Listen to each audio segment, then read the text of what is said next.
need you so that you can see what I'm going to try and talk about to you. Yes? You guys on? I'm on. She's on. Turn on. I'm so close, it's loud. Let's get all there. Sorry.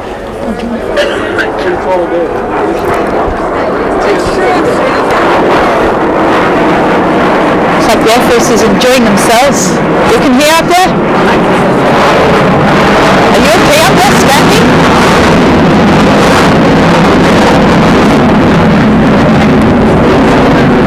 So, what I'm going to try and help you understand is the history of Jerusalem. So this is quite the history lesson, alright? And I know it's getting dark and so on, so I'm not sure we'll actually have time to walk down. We might just go to Gethsemane on Monday morning instead. But now, first of all, I mean, we are on the Mount of Olives, and you can see this massive cemetery below you, which for Jewish people is the most important place to be buried anywhere in the world. This would be a dream.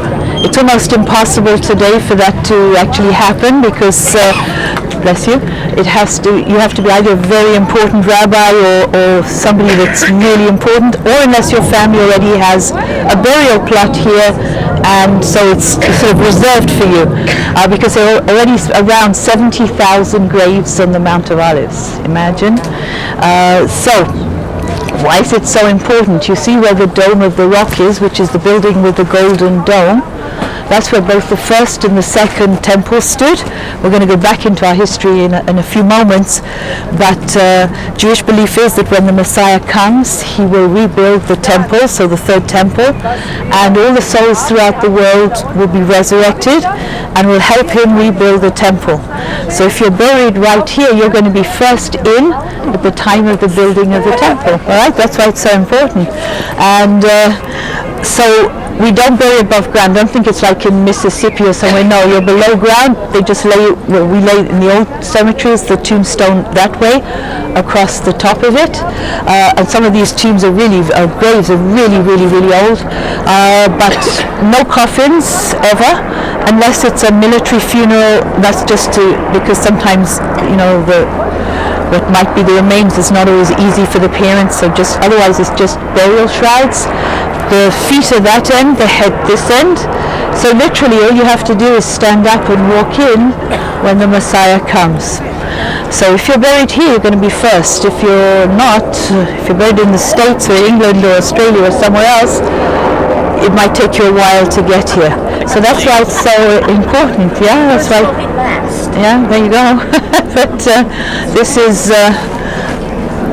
You can see that there are stones on the top of the graves. The reason for that is, especially in these old cemeteries, we don't put flowers or something.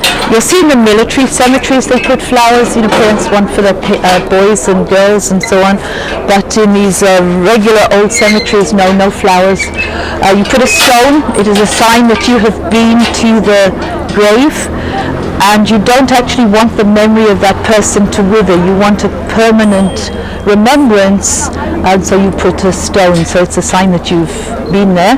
And then at the back of it, you can see some of them have little openings, and that is to put the candle which is lit on the anniversary of the deceased. So very, very old cemetery. This was already a cemetery long, hundreds of years before the time of Jesus. So the old burial tombs are further down the bottom of the Mount of Olives. So we'll see how we go with this walking down the traditional Palm Sunday route today or another day. But the way that we go down today is actually through the cemetery. You do understand that Jesus would never have come through a cemetery. Back then he would have come down the regular Roman road in order to get down to the bottom of Gethsemane. But because there's so much traffic on that road, we don't want our pilgrims to get run over or something, so they've kind of cut a way through the cemetery to be able to go down. Alright, you're going to try and imagine what this place looks like without any buildings. I don't know if you can do that, but try and make that barren mountainside in front of you. right? And the one that we're particularly interested in is the one which has, of course, the dome of the rock, and it slopes down like that. So try to imagine nothing there whatsoever. Abraham is tried by God. He's told to take the son that he's waited for so long, Isaac, and to bring him to a place and to offer him as a sacrifice. So he leaves his servant somewhere down in the south, and he comes with Isaac. Again, artwork always shows Isaac as some little guy, like 6 or 7. Isaac was in his 30s when, you didn't know that? Yeah, so that's the thing, you know, he's asked him to take him, and Isaac knows exactly where his dad's going. It's not some innocent little kid that's asking questions. It's like, my gosh. And of course they leave their servants, they walk on up the hill, and then at the last moment, I mean, he binds his son. I mean, the son in his 30s must have been not easy for him either. And at the last moment, of course, the angel holds his arm, and he finds the ram in the thicket, and he sacrifices the ram in place of Isaac. From then on, that hill in front of you is known as Mount Moriah. In Hebrew, Moriah means "and God provided." Right? So God provided the sacrifice for Abraham. So that's the first real remembrance of it. There is also, of course, that Abraham meets Melchizedek. And in the excavations that have gone on recently, it seems, although it's still under lock and key and probably won't ever be opened really to the public because it's a very small area, they believe that they have found Melchizedek's altar down the bottom of the valley over there. So anyway, we'll go on with that. We'll jump now. This is around 4,000 years ago. Now let's go to the time of David. David, born in Bethlehem, so Bethlehem is just over the next hill. It's about 5 miles from the city of Jerusalem. By the time he's crowned king, he's ruling in Hebron. That's all in the tribe of Judah, and it's about 28 miles south of here. Remember that David comes from the tribe of Judah, and Saul comes from where? We talked about him this morning, Benjamin. Exactly, he doesn't want, what the thing is that what David wants is that he can bring all the tribes together into a united kingdom, that there won't be problems, jealousies, why has Judah got the capital and so on, and bring the whole country into one united kingdom. And so he decides, he's over in this area and he sees a little neutral city. Doesn't belong, it's in no man's land between Benjamin and Judah. And he sees it, and that little city stood, if you can see where the road is, outside the walls of the city. Yeah, am I blocking your view? Can you see the road? Yeah? Go to the left of the road. It's that area down there, between us here on the Mount of Olives, and that little area down there is the Kidron Valley, a very, very steep valley. And at the bottom of the Kidron is what is the most important thing, the water, the Gihon spring. On the other side, where you can sort of, let's see how I can point it out, because there's another valley that runs down, more or less, you see as the road goes up, and then curves off a little bit. Where it starts to curve, down on that side is another valley that actually turns this into a little triangle over here of land. And so this is this neutral city, this Jebusite city. David sees it. He turns around and he says, the guy that will be my general will take that city for me. And of course, Joab manages to find a way in through the water system. The ancient Jebusite water system gets inside the city, takes the city from the inside, takes it for David. And from then on, in 1004 BC, Jerusalem becomes the capital of Israel. All right, and so we like President Trump because he is the first American president. Others have said they will move the embassy, but has actually moved the American embassy to Jerusalem, which is a super big deal, yeah, for us to have an embassy in Jerusalem. So that is the original capital of Israel, the only capital of Israel. The principles that modern countries have taken, like Australia, United States, is exactly that same Davidic principle, right? We've got Washington, D.C. in the United States doesn't belong to any of the states. It's separate, all right? The same as Canberra is in Australia, doesn't belong to any of the Australian states. That's the concept behind it. You have a city that doesn't belong to any of the states to actually have as your capital. Well, they're copying what David did. He takes one that doesn't belong to any of the tribes and makes it his capital. So time goes on. Now he lives side by side with the Jebusites. He eventually is going to get back the Ark of the Covenant from the Philistines. It's given them all that bad luck. It was captured, of course, by the Philistines, and after a while, everybody there in Philistine territory is either getting sick or got tumors or boils or hemorrhoids, all kinds of rather gross things, and all that, gods are falling flat in their faces in the temple and all that type of stuff. And so the Philistines said, okay, maybe we've had enough of this, let's get rid of it.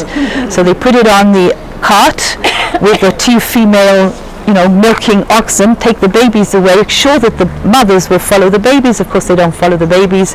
They bring the ark to Bet Shemesh. It's received there with great rejoicing and everything, but then of course the people in Bet Shemesh are so worried that the Philistines messed with it that they open it up. They want to see that nothing was touched inside. So you know what was inside the Ark of the Covenant, yeah? Don't know? Yeah, okay. The staff, yep. The jar of manna. The manna. Mm-hmm. The tablets, perfect. Yeah, you're all really good. Sometimes I ask that and everybody looks at me like, dumb. So that's good. You come from a good church, yes, it's George churches. So, okay. Well, of course, for having opened it, they're in trouble because 50,070 of them die for opening up the ark. Anyway, the ark will get put in Kiryat Yarim, which is just on the outskirts of Jerusalem, a short way away, and after 20 years David will bring it up to Jerusalem, but he has to first purchase a piece of land in order to put it, which is the highest spot, the threshing floor. You know why? Because the wind to get rid of the chaff, but at the same time that would have been the Jebusite place of worship. He's negating this Jebusite place of worship by purchasing that threshing floor, and that will be where the ark will be put. But of course David can't build the temple, not because he's killed in battle. As a king, you're allowed to kill in battle. What you're not allowed to do is kill somebody because you fancy their wife. So, and of course he fancied Bathsheba, so he mustn't do that. So it's his son Solomon who will build the temple. So where is it going to stand? Where you can see more or less the Dome of the Rock. All right. So originally David's city comes up as far as the road, but then he purchased a threshing floor which is higher up the hill, which is underneath the Dome of the Rock. And then Solomon will put the temple up there, and the wall of the city will then go around like that, loop around the temple and come back. All the time you've got the valleys on either side, the Kidron here, the central on the other side. Remember, it tells us in Samuel that when David takes the city, that even if you put the blind and the lame on the walls, the city would stand because of the natural defenses, those two big steep valleys that protect Jerusalem. So now we have slightly elongated shape city, and time will go on. After Solomon's death, we have the split in the kingdom. So Rehoboam ruling here in Judah, Jeroboam ruling up in the north. He's very naughty. He does, makes those alternative places of worship at the very northern end in Dan, at the southern end of his kingdom, and eventually the northern kingdom is going to fall to the Assyrians in 722 BC, at which point a bunch of them will be taken off to captivity in Assyria. Others will intermarry the locals of the northern tribes with the Assyrians, so they will become the Samaritans. All right, and a whole load of them will actually run away as refugees and come and live here in Jerusalem. But Jerusalem now is too small for this huge number of refugees, so they can't fit in this little tiny bit here. So they go and live where you can see, it's not very clear now because the sun is in the wrong direction, but where you can see there's a building with a sort of a triangular shaped rooftop. Yeah, you see that big one up on the top with a tower next to it. Alright, that's the area where they go to live, that whole top of that ridge. And the reason is that there is another valley that goes around the corner over there, which is the valley of Gehenna, the valley of hell. And if you understand those three valleys in Jerusalem, you will know the whole history of Jerusalem. It's very, very simple, all right? Jerusalem can only expand within those valleys. It can't go past the valleys. That's the security of Jerusalem. In modern times, of course, it's moved outside the walls and everything, but in ancient and biblical times, Jerusalem is only in those, between those valleys. It tells us that God's name is on Jerusalem, and if you look at that letter that those three valleys make, it is the Hebrew letter Shin, which is one of the names for God. We don't know the name of God. Right? Only the high priest knew the name of God. It was written on his breastplate. He would go into the Holy of Holies on Yom Kippur and he would say the name of God. But after the destruction of the temple, okay, we don't know the name of God, and consequently, and we would never use it even if we did know it. So we just use all kinds of abbreviations or alternatives, etc. So one of the names is Shaddai, that you probably heard. Shaddai is actually three Hebrew letters. The first letter Shin is the beginning of the word Shomer. The next Dalet, the second letter, is Latot, and the last letter, the Yud, is Israel. And so Shaddai is the guardian of the gates or the doors of Israel. And that letter that you'll see, I'll point one out for you all over the place in all the books and all the signs and everything, is what is imprinted on the city of Jerusalem with those three valleys. So God's name is always on Jerusalem. So now we have all those refugees living up on that high area over there. They're just protected by the valley. But then in 701, Hezekiah is the king. Remember, Isaiah is the prophet. And the Assyrian forces are now marching on Judah. They've taken the great other cities of Judah, Azekah, Lachish, and so on. Go to Kings, Chronicles. And then they set their eyes on Jerusalem. Jerusalem is the prize. Hezekiah realizes it. And so he does two things. One is to protect the water and build a water tunnel that will go from the spring to a pool, which he then encloses within the walls of the city to keep it safe. All right, that is known as the pool of Shiloah, or the Siloam pool. So tomorrow morning, those of you that want to walk through the water of Hezekiah's tunnel, you can walk through the water, all right? So that's one of your options. If not, you can go with me through the tunnel, which is predating that one, 800 years, which is now dry. It used to have water, which is dry, which is the way that Joab got into the city. So you have two choices. You can either go the way Hezekiah did it, or you can go the way that Joab took the city. And we'll both end up at the pool of Siloam. So that's one of the things that Hezekiah does. The other is to put a wall around that neighborhood up there. All right, and that is to safeguard the neighborhood. Well, of course, Sennacherib is boasting. He's kind of saying, because he's taken the other cities, my God's greater than your God. Look what I've managed to do so far, and I'm going to take Jerusalem, etc. Hezekiah goes to the temple. He speaks to God. He says, listen, I've got a bit of a problem, because that guy over there is telling me that his gods are stronger than you are, so what are we going to do about it, basically? And of course that night, one angel of the Lord flew over the 185,000 Assyrian troops that was around the city of Jerusalem. And the beautiful passage in the Bible is, and when those troops woke up the next morning, they discovered they were dead. So that was end of the Assyrians. Great, that's that one. All right, so now we go on a little bit more. 586, because of that saves Jerusalem in 701. But in 586 BC, the Babylonians arrive and they destroy everything. So now the whole city is burnt, the temple is burnt, everything. Of course, Jeremiah then is the prophet, all doom and all the rest of it, what's going on. And all the Jews are taken in exile to the area of Babylon. So now they're there for around 50 years, when all of a sudden they get a new ruler there who comes from Persia, and his name is Cyrus, and he says, you know what, you can go back. In fact, I'll even help you go back. He gives finances and so on. And so led by Nehemiah and Ezra, a lot of them come back. Don't think that all of them came back. Some of them stayed there in Babylonia. Those would be the Jews that have come from Iraq today, basically. But a lot of them came back. Nehemiah rebuilds the walls of the city, but he gets everybody to do their bit. So within 52 days, all the walls of the city are rebuilt, and he rebuilds the city of Jerusalem down in the exact same area, because that's where the water is, where the original city of David was.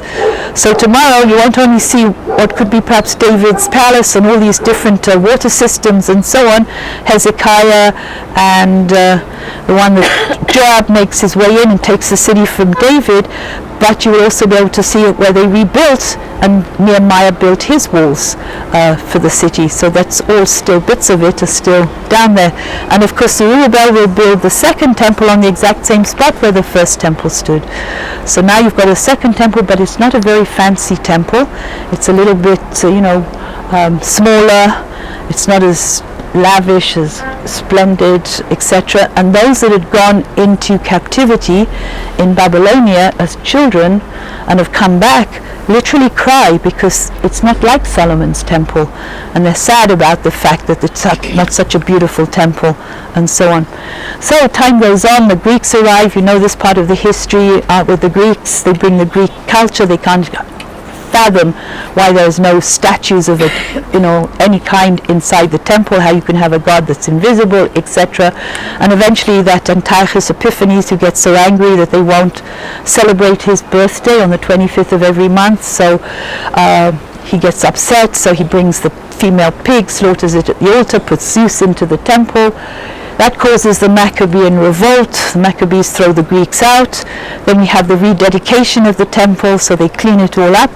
They refurbish it a little bit. And of course that story of the miracle of the oil that lasts for 8 days, whilst it takes 8 days to actually make the new oil for the temple. So that's the feast of Hanukkah, man-made feast. It's nice to have a feast of lights in time of darkness, winter, and so on. But of course that then brings us to the Hasmoneans. That's going to come into Herod's background, because the Romans appear in 63. Remember, his father is a converted Idumean to Judaism. His mother is a Nabatean princess, never converts, but there is a situation here with the brothers, civil war. He goes to Rome, comes back as king of Judea, and because of his being married, his second wife, which he then, remember, gets rid of, bumps off with all the kids from that marriage, but he actually refurbishes the temple in Jerusalem, because he knows that the Jews don't really love him, and he wants to do something to show them that he's a good king. Consequently, now you have to imagine this rather poor sort of building that was built by Zerubbabel and refurbished a little bit after the Maccabean revolt is now going to become the great wonder of the ancient world. So the great platform that you now see in front of you was the platform that Herod built. It had massive walls all the way around it. Not much of the walls remain. Part of the western wall on the far side is part of the original retaining wall of the Temple Mount. So he flattens out the whole of the top of the mountain.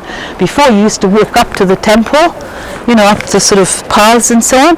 Didn't have this great platform up there. So now you've got this great platform. And if you can imagine where the Dome of the Rock is, well, the dome is the height of the doorway of Herod's temple.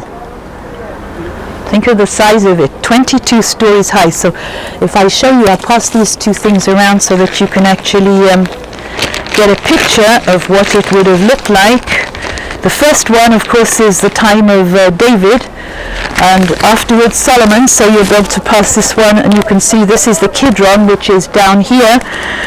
You can see the hill up on the top. That's before the refugees come and settle on it, and Hezekiah builds a wall around it.